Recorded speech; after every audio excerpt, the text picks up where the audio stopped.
Hello, this is Mr. Rivett. Um, I am going to be doing a short little blurb on American imperialism. This first part is specifically the aspects and factors that led to the United States dabbling in imperialism and its fascination with the subject, and ultimately the road to the Spanish-American War specifically. So this is meant for my APUS class, but this would certainly help you in any other course or any other teacher um, in this topic. I hope it does anyway. So,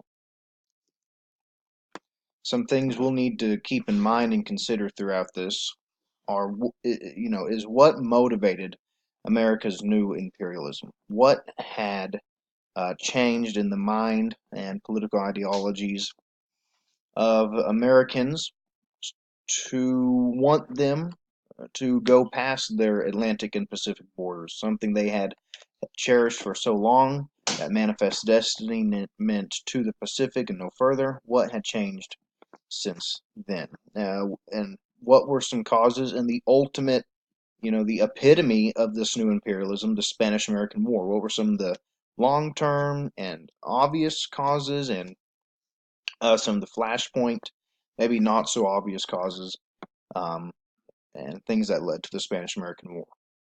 What aspects of the war were modern and old? So this is a new war, new stuff, new people at the turn of a new century. So what was being brought in just 2 decades before the Great War that was so modern? But again, what did we see that was old and that had been a part of warfare for thousands of years beforehand? And finally, what territory did America secure in the Treaty of Paris? What territorial expansions? What did it gain by winning the Spanish-American War? So I like acronyms. I think they can really help, especially if you're forgetful. One that I have made is called MEND, and I think it's the four most important aspects to America becoming an imperialist country, an empire, if you will. The first one is militarism. Specifically around this time, militarism in regards to the Navy. So Alfred Thayer Mahan writes in 1890, the influence of sea power upon history. He argues that great powers, great countries, had good navies and were able to protect water access and waterways, and were through this able to extend their influence and power abroad beyond their borders. Uh, Captain Mahan's writings had great impact on leaders in positions to do something about that, most notably Theodore Roosevelt, who at this time is the Assistant Secretary of the Navy, and he takes it upon himself to advocate for the creation of a new Navy, of new steel battleships, pre-dreadnoughts, that are coal-powered, propeller-driven, multiple guns, long-range shooting, new technology, state-of-the-art, hard to sink, really good at their job, and are able to, push military might to the reaches of the world. Another aspect in the United States becoming an imperialist country is evangelicalism. Missionaries since about 1800 have went to Africa and China and Hawaii and the Philippines, and their conversion of natives to these American Christian traditions such as Methodism and baptism helped um, fertilize the soil for the colonization and the, like I said, Americanization of these soon-to-be territories and protectorates. Another aspect is nationalism, which, of course, at this time is a very powerful and common motif. There is competition between the great powers, the Western powers, France, Great Britain, the United States, Japan, in Germany, on who can have the most growing, far-flung empires. This is more than just power and pride. there's an economic reason for it too. In a world where there is growing production and a need for more markets and resources, colonialism and imperialism suit very well. So there is an economic desire to grow the bounds of your country's polity. Next, of course, is Darwinism, and this is social Darwinism, the idea that man, the fittest man, will survive at the end of the day, writ large, to where the society of the most fit, that is, white Western Christians, not only will survive and thrive, but it is their duty, it is almost their great commission, if you will, to Christianize, Westernize, and Americanize those who have yet to become that. In Hawaii, in the Philippines, in Africa, in Asia. The two biggest proponents of this were John Fiske and Josiah Strong. John Fiske wrote in American Political Ideas Viewed from the Standpoint of Universal History that quote Anglo-Christian, meaning white Christians, were superior and needed he's arguing in a benevolent way to save the lost. This is known as the white man's burden. It's not something that they do in a malevolent way. It is their burden given to them by God to take care of, Christianize, educate, Americanize, Westernize those who have not had that happen to them yet. And then Josiah Strong, his work is Our Country, Its Possible Future, and Its Present Crisis. He argues quite the same thing. So some of the first examples of territorial expansion by the United States are in the Pacific, starting all the way back to the Civil War with William Seward, the Secretary of State, under Lincoln, and Johnson, who argued that Alaska was the gateway to a growing and powerful United States. And many people mocked him at the time. They called Alaska Seward's folly. They say it never pay off. I think history has proven Seward right. He wanted to keep Alaska a large and cheap piece of land away from Great Britain, and he thought it would be a valuable way to access resources and ports, and of course it is invaluable today when it comes to oil, timber, mining, natural gas, military bases, airports. Alaska is a key into the North and the West, no doubt.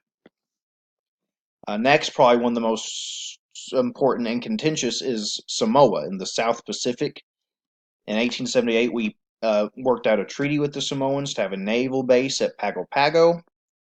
But Germany wanted this as well. So for about 20 years, we had some unease and close confrontation with Germany, almost went to war even. We decided to split it up, and we still own our part of American Samoa today. The German part, of course, was freed after the wars. Hawaii in 1898 has an illustrious history. Like I said, we had missionaries there from about 1820s on, but we also had, from America, vested interest in pineapple and sugar plantations. And many planters there. Hawaii, of course, is very hospitable to this agriculture. Notably, Sanford Dole of the Dole, fruit company. He was actually president of the Free Republic of Hawaii. See, Hawaii